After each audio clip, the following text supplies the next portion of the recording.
Hello students, welcome back to my channel chemistry with Sakshi. और students, previous video में हमने concentration की जो दो टर्म्स थी, मोलरिटी एंड मोलिलिटी, दोनों के बारे में स्टडी कर दी थी। और हमारी आज जो है वो लास्ट कंसंट्रेशन टर्म बाकी थी जिसका नाम है नॉर्मेलिटी। नॉर्मेलिटी क्या होता है बच्चों? सबसे पहले इसकी डेफिनेशन लिखी है मैंने। नॉर्मेलिटी जो है वो आपकी एनसीईआरटी की बुक में नहीं दे रखा है, लेकिन ये बहुत ही इंपॉर्टेंट कंसंट्रेशन की टर्म है, तो इसलिए हम इसको यहाँ पे पढ़ने वाले हैं। इसकी डेफिनेशन सबसे पहले देख लीजिए। मैंने क्या लिखा है? नंबर ऑफ ग्राम इक्विवेलेंट, या फिर इसको बोल सकते हैं equivalent moles of solute which are present in 1 litre of solution. इसका फॉर्मूला क्या होगा?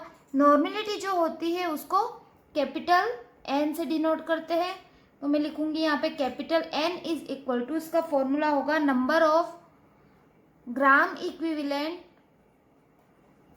डिवाइडेड बाय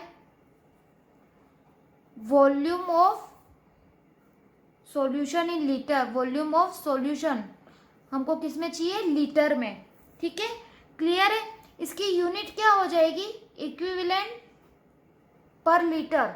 ठीक है, या फिर इसको बोल सकते हैं इक्विवेलेंट पर लीटर। क्लियर है बच्चों? नॉर्मेलिटी क्या होता है? Number of gram equivalent divided by volume of solution in litre. बच्चों यहाँ पे ग्राम इक्विवेलेंट क्या होता है? ये formula as it is molarity की तरह है। मोलरिटी में क्या था? Number of moles of solute थे, और यहाँ पे number of moles of solute तो है, लेकिन किसके? इक्विवेलेंट मोल्स के सोल्यूट है। ठीक है, यहाँ पे एक नया वर्ड आ रहा है जो है इक्विवेलेंट। अब यहाँ पे इक्विवेलेंट क्या होता है? नॉर्मेलिटी को और आगे पढ़ाने के लिए या फिर उसको और अच्छे से पढ़ने से पहले हम दो टर्म पढ़ेंगे। सबसे पहले आती है इक्विवेलेंट मास। इक्विवेलेंट मास क्या होता है? इक्विवेलेंट मास, ठीक है, इक्विवेलेंट मास का फॉर्मूला होता है मॉलिक्यूलर वेट या फिर molecular mass divided by N factor. N factor जिसको हम एक्स भी बोल सकते हैं या फिर इसको हम वैलेंसी फैक्टर बोलते हैं। एन फैक्टर कहो चाहे एक्स कहो चाहे वैलेंसी फैक्टर कहो, एक ही बात है। ठीक है, तो इक्विवेलेंट मास का फॉर्मूला क्या होगा?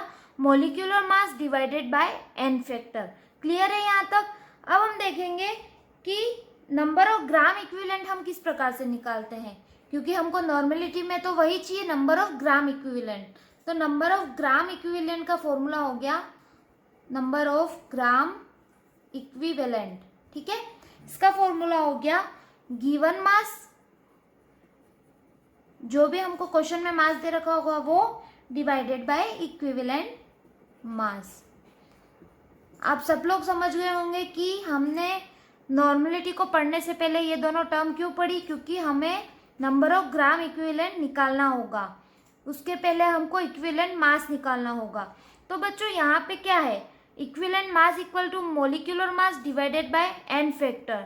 यहाँ पे मॉलिक्यूलर मास सब लोग जानते हैं किस प्रकार से निकालते हैं। सब एटॉमिक मास जो होते हैं उनका ऐड कर लेते हैं, तो हमारे पास क्या आ जाता है? Molecular mass divided by N factor. N factor यहाँ पे एक नई टर्म है। एन फैक्टर क्या होता है वो हम समझेंगे।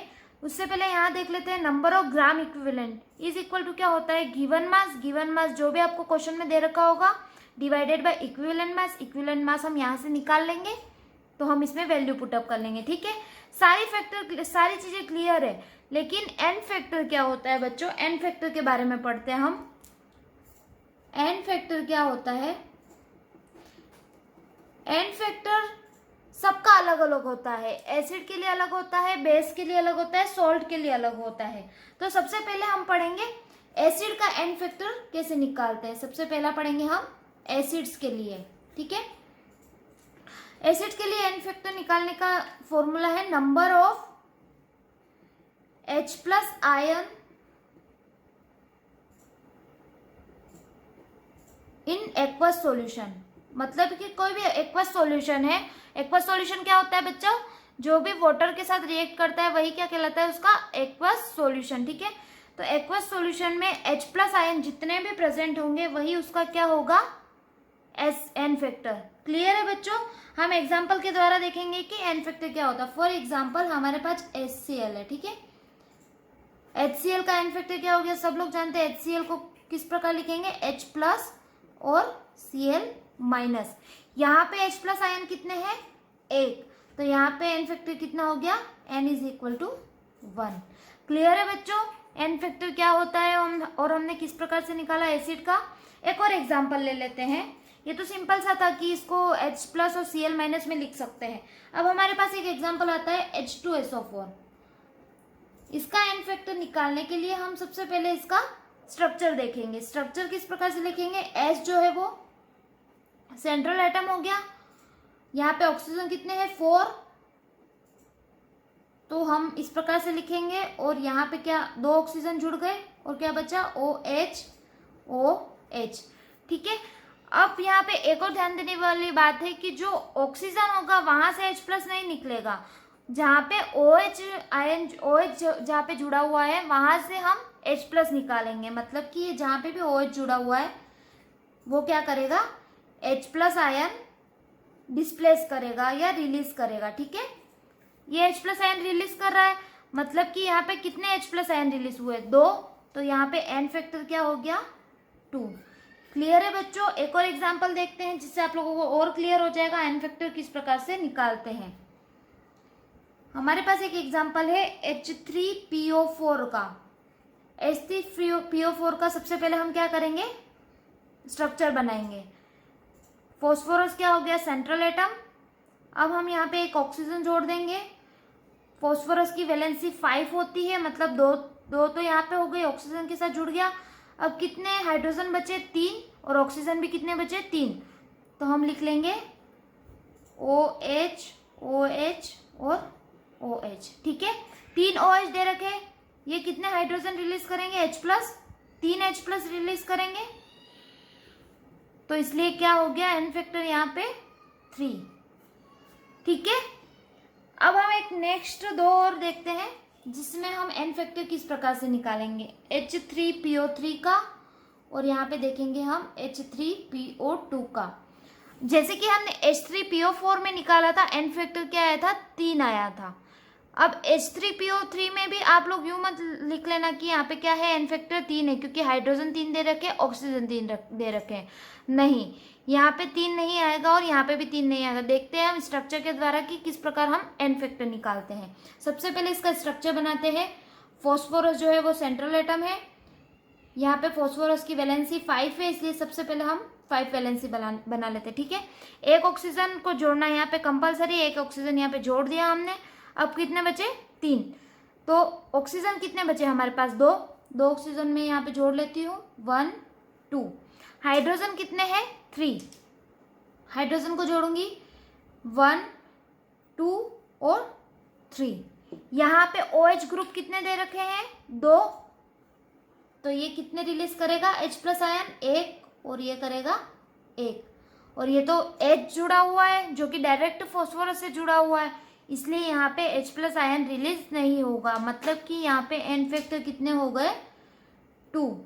क्लियर है बच्चों? यहाँ पे किस प्रकार से निकाला मैंने। इसी प्रकार से H3PO2 में देखेंगे, सेम एज इट इज ऐसे ही होगा। डबल बॉन्ड O, यहाँ पे 3 वैलेंसी और बना ली। H3 हाइड्रोजन कितने हैं? 3, और ऑक्सीजन कितने बचे? 1, तो यहाँ पे 1 ऑक्सीजन लिख लिया मैंने और हाइड्रोजन 3 जोड़ दिए। यहाँ पे एक OH ग्रुप दे रखा है, इसलिए H+ कितने रिलीज करेगा? 1, तो यहाँ पे एन फैक्टर क्या हो गया? 1। क्लियर है बच्चों? एन फैक्टर का मतलब क्या हुआ? एन फैक्टर हमने एसिड में किस प्रकार से निकाले। इतने तक आई होप आप लोगों को क्लियर हो गया होगा।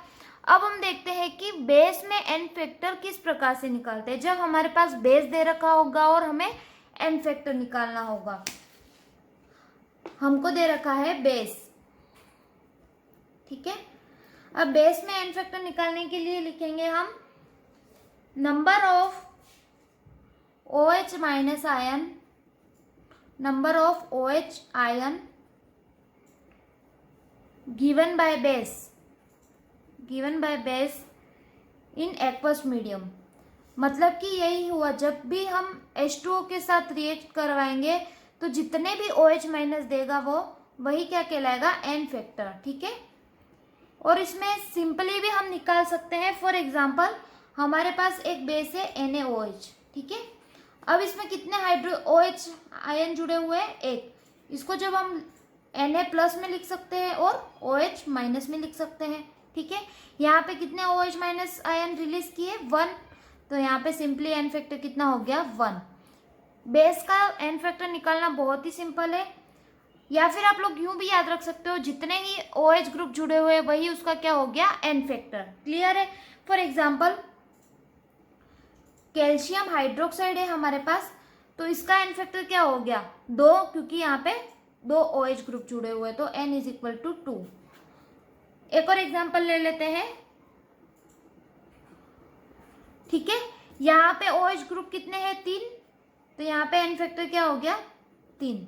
तो यही क्या हो गया, बेस का एन फैक्टर निकालना। बेस का एन फैक्टर किस प्रकार से निकालेंगे, या तो इसको अलग कर देंगे पॉजिटिव आयन और नेगेटिव आयन में, तो जितने भी OH- आयन है वही उसका एन फैक्टर हो गया, या फिर डायरेक्ट हम बेस के द्वारा देख सकते हैं कि OH ग्रुप कितने जुड़े हुए हैं, वही क्या हो गया उसका एन फैक्टर। ठीक है, अब जब हमारे पास सोल्ट दे रखा हो और हमें एन फैक्टर निकालना हो, तब हम क्या करेंगे, सोल्ट दे रखा हो तो पॉजिटिव एंड नेगेटिव चार्ज देखेंगे, मतलब कि या तो पूरा टोटल पॉजिटिव चार्ज देखेंगे या देखेंगे टोटल नेगेटिव चार्ज उस एटम पे कितना लगा हुआ है, वही क्या होगा उसका एन फैक्टर। फॉर एग्जाम्पल हमारे पास NaCl है, सोडियम क्लोराइड। ठीक है, सोल्ट का बेस्ट एग्जाम्पल है सोडियम क्लोराइड। ठीक है, सबसे पहले हम एग्जाम्पल लेते हैं सोडियम क्लोराइड का, NaCl का। अब NaCl को हम Na+ और Cl- लिख सकते हैं। अब यहाँ पे टोटल, या तो टोटल पॉजिटिव चार्ज देखना है या क्या देखना है, टोटल नेगेटिव चार्ज। हम देखते हैं पॉजिटिव चार्ज।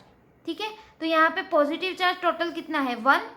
यहाँ पे कितना दे रखा है, 1, तो एन फैक्टर क्या हो गया, 1। क्लियर है। या फिर हम नेगेटिव चार्ज भी देख सकते थे, लेकिन टोटल नेगेटिव चार्ज ही देखना होता फिर, तो हम टोटल नेगेटिव चार्ज करते, फिर भी एन फैक्टर कितना आता, 1 ही आता। क्लियर है। एक और एग्जाम्पल लिख लेती हूँ मैं, K2SO4, ये भी एक सोल्ट है जिसमें एन फैक्टर क्या हो गया, पोटेशियम जो है उस पर कितना चार्ज है, +2। हम पॉजिटिव आयन देखेंगे तो एन फैक्टर कितना हो गया, 2। क्लियर है बच्चों, एन फैक्टर सोल्ट में हमने किस प्रकार से निकाला। अब हमारे पास लास्ट आता है आयंस।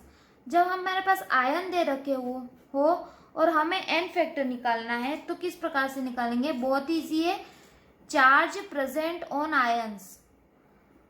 मतलब कि कोई भी आयन है उस पर चार्ज कितना प्रेजेंट है, वही क्या कहलाएगा उसका N factor. For example Fe2+, इस पे कितना चार्ज होता है, +2 चार्ज होता है। Fe2+ दे रखा है तो हमारे पास एन फैक्टर क्या हो गया, 2। क्लोरीन दे रखा है, क्लोरीन पे नेगेटिव चार्ज होता है, मतलब माइनस दे रखा है, मतलब -1 हो गया ये, तो कितना हो गया इसका एन फैक्टर, 1। SO4 2- इस पे चार्ज होता है -2, तो इसका एन फैक्टर कितना हो गया, 2। तो बच्चों इसी प्रकार से हम एन फैक्टर निकालना सीखेंगे। एन फैक्टर सीखना हमें इसलिए ज़रूरी है क्योंकि हमारे लिए नॉर्मेलिटी में एन फैक्टर का वर्ड आता है, जो हम देखेंगे कि एन फैक्टर किस प्रकार से निकालते हैं, तभी हम इक्विवेलेंट मास और इक्विवेलेंट मोल्स में फॉर्मूला एन फैक्टर का मान रख सकेंगे और हम निकाल सकेंगे नॉर्मेलिटी। ठीक है, आई होप आप लोगों को समझ में आ गया होगा कि एन फैक्टर किस प्रकार से निकालते हैं। आप लोग इसका स्क्रीनशॉट ले लीजिए। सबसे पहले इसका ले लिया स्क्रीनशॉट बच्चों, और इसको भी कॉपी में नोट डाउन कर लीजिए। अब हम कुछ क्वेश्चन देखेंगे, इक्विवेलेंट मास किस प्रकार से निकालते हैं और इक्विवेलेंट मोल्स किस प्रकार से निकालते हैं। ठीक है, हमारा फर्स्ट क्वेश्चन है, क्वेश्चन 1 है, calculate equivalent mass and gram equivalent. हमें क्या ज्ञात करना है, इक्विवेलेंट मास ज्ञात करना है और ग्राम इक्विवेलेंट, या फिर इसको नंबर ऑफ इक्विवेलेंट मोल्स भी बोल सकते हैं, of 98 gram of H2SO4। Equivalent mass का फॉर्मूला हमने देखा था और ग्राम इक्विवेलेंट का भी फॉर्मूला हमने देखा था। एक बार मैं वापस से यहाँ पे लिख लेती हूँ ताकि आप लोगों को याद हो जाएगा। ग्राम इक्विवेलेंट का फॉर्मूला है, हमें सबसे पहले क्या निकालना है, इक्विवेलेंट मास। इक्विवेलेंट मास का फॉर्मूला है, दोनों फॉर्मूलाज में यहाँ पे लिख लेती हूँ, मोलिक्यूलर मास या फिर molecular weight divided by N factor. और ग्राम इक्विवेलेंट जब निकालना है हमें, ग्राम इक्विवेलेंट निकालने के लिए फॉर्मूला है given mass divided by equivalent mass. Clear है बच्चों? अब हम सबसे पहले निकालेंगे इक्विवेलेंट मास। इक्विवेलेंट मास निकालने के लिए हमें क्या चाहिए, मोलिक्यूलर मास। मोलिक्यूलर मास किसका निकालना है, H2SO4 का। अब H2SO4 का हम मोलिक्यूलर मास निकालते हैं। मोलिक्यूलर मास निकालना सब लोग जानते हैं, किस प्रकार से निकालते हैं। हाइड्रोजन का एटॉमिक मास होता है 1, सल्फर का होता है 32 और ऑक्सीजन का कितना होता है 16। ठीक है, हाइड्रोजन के कितने एटम दे रखे हैं 2, तो 2 मल्टीप्लाई बाय 1 प्लस सल्फर के एक एटम है 32 प्लस ऑक्सीजन के 4 एटम है तो 16 मल्टीप्लाई बाय 4। इसको सॉल्व करेंगे तो आएगा 2 plus 32 plus 64 is equal to 98। ठीक है, हमारे पास मोलिक्यूलर मास आ गया। अब हमें क्या चाहिए, एन फैक्टर। एन फैक्टर हम लोगों ने निकाला, ये क्या है, H2SO4 एक एसिड है। हमने एन फैक्टर H2SO4 का निकालना देख लिया था, किस प्रकार से निकालते हैं। यहाँ पे मैं लिख लेती हूँ डायरेक्ट कि कितना होता है 2। ठीक है, ये 2 हाइड्रोजन प्लस रिलीज करेगा, इसलिए इसका एन फैक्टर कितना हो गया 2। क्लियर है? अब हम सीधा फॉर्मूले में वैल्यू रख लेते हैं, equivalent mass is equal to molecular mass. Molecular mass हमने निकाला कितना 98 डिवाइडेड बाय एन फैक्टर कितना है 2 इज इक्वल टू, इसको सॉल्व करने पे आएगा हमारे पास 49। क्लियर है? इक्विवेलेंट मास किस प्रकार से निकाला। अब हमको और क्या निकालना है, ग्राम इक्विवेलेंट या number of equivalent moles. Gram equivalent निकालने का फॉर्मूला है given mass divided by equivalent mass. Given mass हमको दे रखा है क्वेश्चन में 98 ग्राम डिवाइडेड बाय 49 हमने निकाला है इक्विवेलेंट मास। इसको सॉल्व करेंगे तो हमारे पास वैल्यू आ जाएगी 2। क्लियर है बच्चों? जब हमको इक्विवेलेंट मास निकालना है तो हमें क्या चाहिएगा, एन फैक्टर, क्योंकि मोलिक्यूलर मास तो सब लोग निकालना जानते हैं। और एन फैक्टर निकालना मैंने आप लोगों को बता दिया, एसिड दे रखा हो, बेस दे रखा हो, सोल्ट दे रखा हो या आयन दे रखा हो तो किस प्रकार से हम निकालेंगे एन फैक्टर। उससे हम क्या निकाल सकते हैं, ग्राम इक्विवेलेंट। गिवन मास आपको क्वेश्चन में दे रखा होगा और इक्विवेलेंट मास हम निकाल लेंगे, जिससे हमारे पास किसकी वैल्यू आ जाएगी, ग्राम इक्विवेलेंट की। इसको नोट डाउन कर लीजिए। हम नेक्स्ट क्वेश्चन की ओर बढ़ते हैं। हम नॉर्मेलिटी पे बेस्ड अब क्वेश्चन करेंगे। हमने इक्विवेलेंट मास निकालना देख लिया, ग्राम इक्विवेलेंट निकालना देख लिया, तो हम नॉर्मेलिटी को इजीली निकाल सकते हैं। उससे पहले मैं नॉर्मेलिटी का फॉर्मूला लिख लेती हूँ एक बार। नॉर्मेलिटी का फॉर्मूला मैंने लिख लिया था, फिर भी एक बार यहाँ पे लिख लेती हूँ। नॉर्मेलिटी इज इक्वल टू क्या होता है, normality is equal to number of gram equivalent divided by volume of solution in litre में दे रखा है। तो यहाँ पे क्या होता है, नॉर्मेलिटी को हम किससे डिनोट करते हैं, कैपिटल एन से। नंबर ऑफ ग्राम इक्विवेलेंट का फॉर्मूला क्या है, given mass divided by equivalent mass. तो यहाँ पे मैं लिख लेती हूँ given mass divided by equivalent mass multiply by volume of solution in litre. पर हमेशा हमको किस में दे रखा होता है, मिलीलीटर में। तो यहाँ पे मैं लिखूंगी वॉल्यूम ऑफ सॉल्यूशन, और हमें मिलीलीटर से लीटर में चेंज करना होता है तो हम किसका मल्टीप्लाई करते हैं, 1000 का। ठीक है, क्लियर है बच्चों? तो आप या तो ये फॉर्मूला भी लिख सकते हो या ये भी लिख सकते हो। ये फॉर्मूला लिखोगे तो आप इजीली इसमें वैल्यू पुटअप कर लोगे और नॉर्मेलिटी पे बेस्ड क्वेश्चन सॉल्व कर सकोगे। ठीक है, ये नोट डाउन कर लीजिए। फिर हम आगे बढ़ते हैं हमारे नेक्स्ट क्वेश्चन की ओर, जो कि नॉर्मेलिटी का क्वेश्चन है।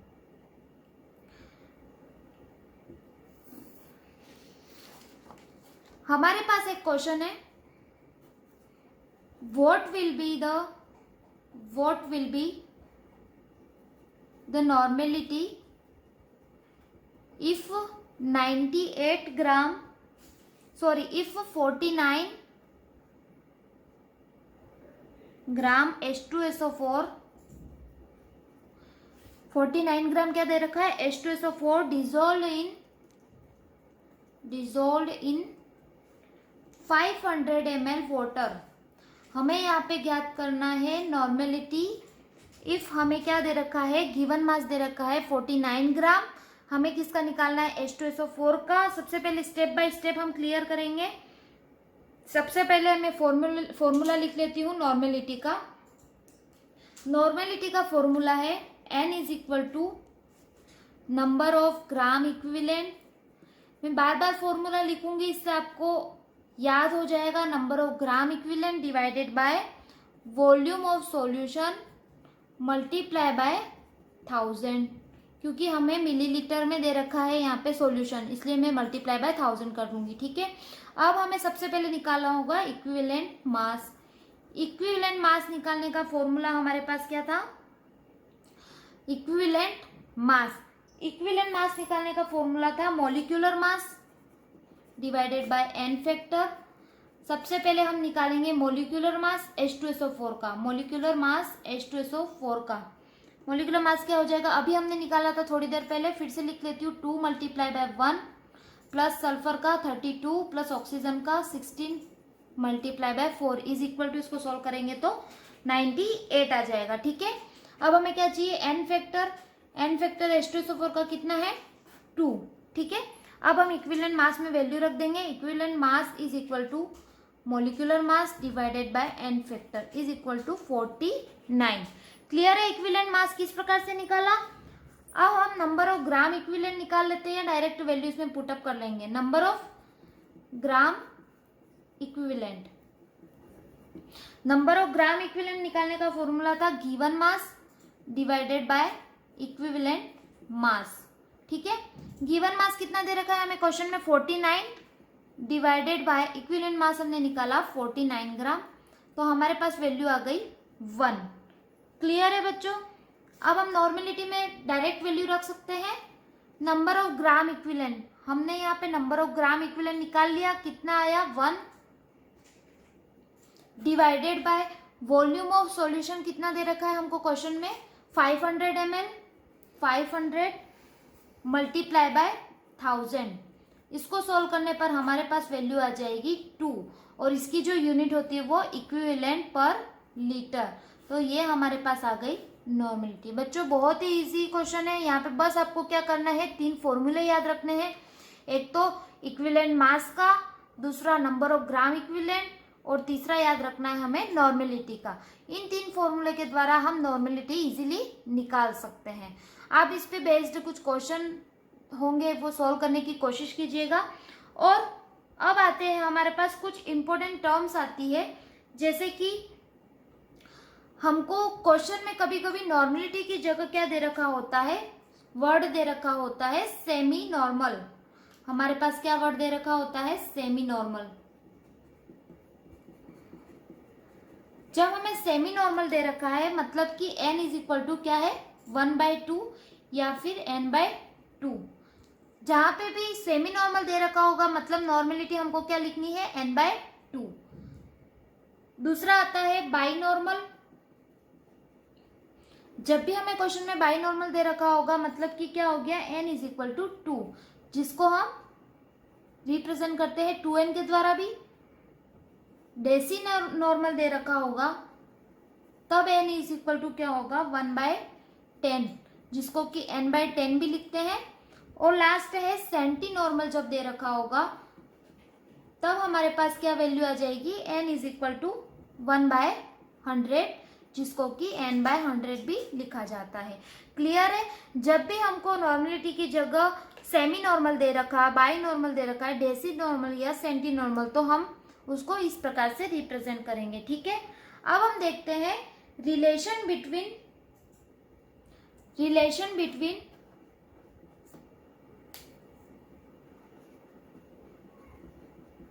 Molarity and normality.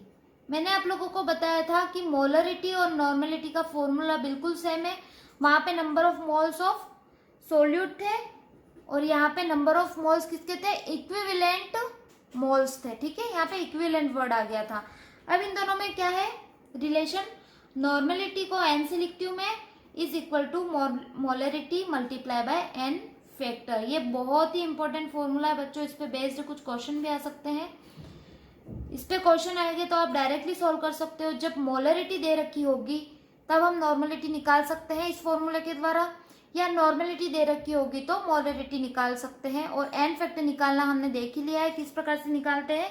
इस पे बेस्ड एक छोटा सा क्वेश्चन कर लेते हैं कि किस प्रकार के क्वेश्चन आ सकते हैं। Find normality of 0.4 capital M H3PO4 solution. हमें क्या करना है, नॉर्मेलिटी निकालनी है। जब हमें मोलरिटी दे रखी है, मोलरिटी कितनी दे रखी है 0.4 है, और हमको H3PO4 का एन फैक्टर निकालना होगा। Normality is equal to molarity multiply by N factor. H3PO4 का एन फैक्टर कितना है, 3 हम लोगों ने निकालना देखा था। फिर से देख लेते हैं हम। इसका स्ट्रक्चर बनाएंगे, डबल बॉन्ड O, यहाँ पे OH और OH, ठीक है। यहाँ पे 3 OH ग्रुप जुड़े हुए, मतलब 3 H प्लस आयन रिलीज करेंगे, तो यहाँ पे एन फैक्टर कितना हो गया 3, ठीक है। यहाँ पे वैल्यू डायरेक्ट रख लेंगे। मोलरिटी कितनी दे रखी है 0.4 मल्टीप्लाई बाय एन फैक्टर कितना निकाला हमने 3। इसको सॉल्व करने पे हमारे पास वैल्यू आ जाएगी n is equal to 1.2। Clear है बच्चों, relation between molarity and normality हमने किस प्रकार से देखा, इस पे बेस्ड एक क्वेश्चन भी कर लिया। तो इस प्रकार से बच्चों आज की क्लास में हमने नॉर्मेलिटी किस प्रकार से निकालते हैं, नॉर्मेलिटी का फॉर्मूला देखा। नॉर्मेलिटी को पढ़ने से पहले हमने 2 फॉर्मूले और देखे थे, एक तो था इक्विवेलेंट मास और दूसरा था नंबर ऑफ ग्राम इक्विवेलेंट, ठीक है। इस पे बेस्ड हमने कुछ क्वेश्चंस देखे, क्वेश्चन को सॉल्व करने की कोशिश की। हमने देखा relation between molarity and normality क्या होता है, n is equal to m multiply by n factor. इस पे बेस्ड हमने एक क्वेश्चन देखा। आई होप आप लोगों को आज की सारा लेक्चर आपको समझ में आ गया हो, सारी टॉपिक्स आपको सारे क्वेश्चन क्लियर हो गए हो। और अगर फिर भी आपको कोई डाउट हो तो आप कमेंट करके मुझे जरूर बताइएगा। क्लियर है बच्चों, तो आज हमारा फर्स्ट चैप्टर कंप्लीट हो गया है बच्चों, और कल से हम स्टार्ट करेंगे हमारा नेक्स्ट चैप्टर, चैप्टर 2, जो कि है स्ट्रक्चर ऑफ एटम, ठीक है बच्चों। तो आज के लिए बस इतना ही। हमारा सारा सिलेबस यहाँ पे एनसीईआरटी का मैंने पूरा कवर करवा दिया है। इसके अलावा भी कुछ टॉपिक्स जो एनसीईआरटी में नहीं थे, जैसे कि नॉर्मेलिटी, और इस प्रकार से मैंने क्या इस पे बेस्ड क्वेश्चन आपको क्लियर करवाने की कोशिश की है यहाँ पे।